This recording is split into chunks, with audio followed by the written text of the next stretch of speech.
I don't put any advertising or sponsorship on this show, but if you enjoy the show and you'd like to say thanks by, say, buying me a coffee, why not head over to 5minutebiographies.com/coffee to see how. Welcome to Season 8 of the 5 Minute Biographies podcast.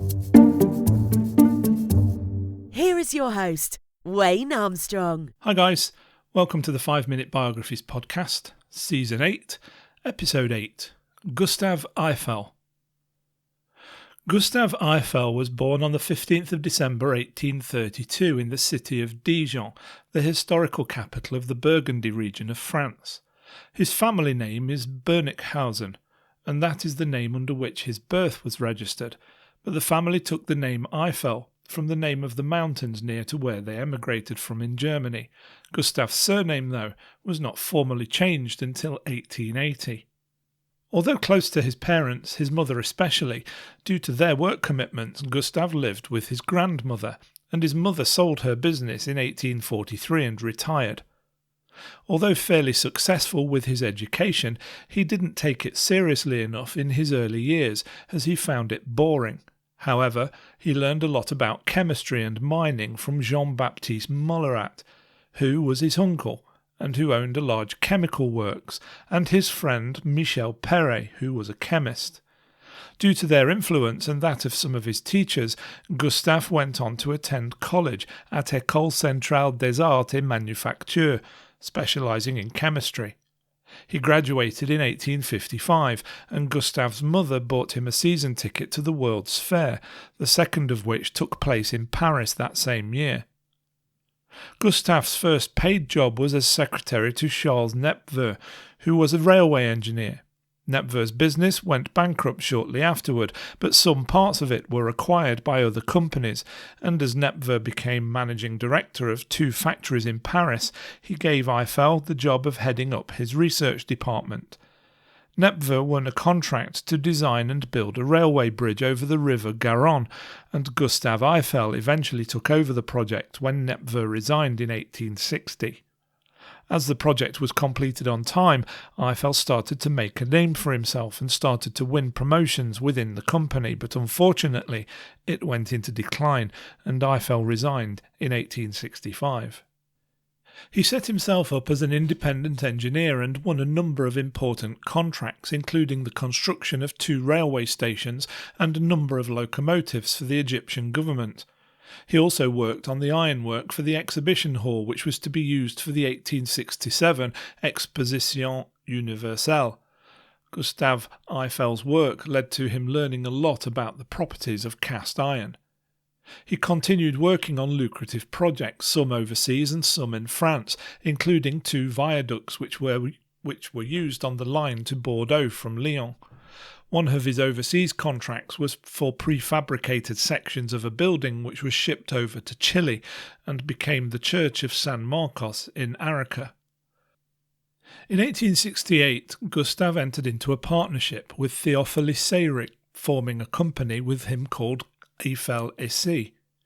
The company worked on more lucrative and important contracts in the railway industry, including terminal buildings and bridges, and in 1878 Gustave's reputation was firmly established at that year's Exposition Universelle, as he was responsible for the construction of several buildings at the exposition, as well as exhibiting models of work that he and his company had completed in the past. The following year, Gustave Eiffel's partnership with Seyric came to an end, and Eiffel renamed the company Compagnie des Établissements Eiffel. The company worked on a number of bridges over the next couple of years and continued to further establish Eiffel's name in the field. It was during this time that he started to work with some of the people who would be involved in the Eiffel Tower project. In 1881, Eiffel became involved in the construction of his first world-renowned tourist attraction when he was contacted by Auguste Bartholdi, the designer of the Statue of Liberty. Eiffel designed a 4-legged pylon structure which supported the main body of the statue, which was made from copper sheeting. The whole thing was assembled in Eiffel's workshops in Paris before being disassembled again and shipped off to the USA. In 1886, Eiffel designed what was the world's largest dome at the time for the astronomical observatory in Nice. The dome was to form part of the most important building in a complex designed by one of the most vocal critics of the Eiffel Tower, Charles Garnier. As it was a part of an observatory, the dome was required to rotate, but Eiffel decided that wheels or rollers would not be suitable for the job. He instead used a system consisting of a ring-shaped hollow girder which floated in a solution of magnesium chloride in water, a process which had been patented by Eiffel in 1881. Gustave Eiffel had already been involved in the design of the tower which would forever carry his name in 1884 and 1885, making recommendations for changes to the original design by Maurice Koechlin and Émile Nouguier. When the new design was sent to him, which incorporated some of his ideas, he bought the rights to the patent on the design. Not much happened after that until after the budget was approved for the 1889 Exposition Universelle in May 1886. A new competition was set up for the design and construction of the centrepiece of the exhibition, which Eiffel won, and a contract was signed on the 8th of January 1887.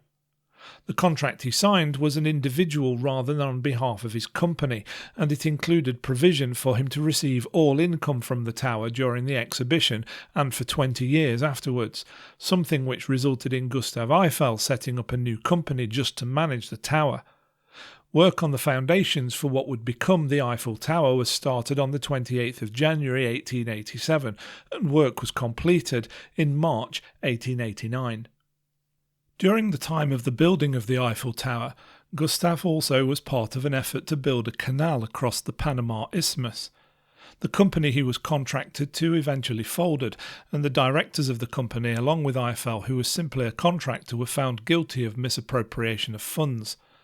Eiffel was sentenced to 2 years in prison in 1893. This was quashed on appeal, but Gustave Eiffel's reputation had been badly damaged. He had already resigned from the board of directors of his company, and the company changed its name to La Société Constructions Levallois-Perret, as Eiffel had insisted his name be removed. The name of the company would be changed again in 1837 to Ancien Établissement Eiffel. After his resignation from his company and from the construction industry as it turned out, Gustave Eiffel went on to do work in meteorology and aerodynamics, subjects he had gained interest in due to problems he had encountered during his varied construction projects. He built his first wind tunnel at the foot of the Eiffel Tower in 1909, although due to complaints about noise, he moved his efforts to Auteuil in 1912, where he built a bigger wind tunnel. Gustave Eiffel died on the 27th of December 1923 in his mansion at Rue Rabelais in Paris, whilst listening to Beethoven's Fifth Symphony. He is buried in Levallois-Perret Cemetery in the family tomb. I hope you enjoyed that episode of 5 Minute Biographies. If you did, why not say thanks by buying me a coffee?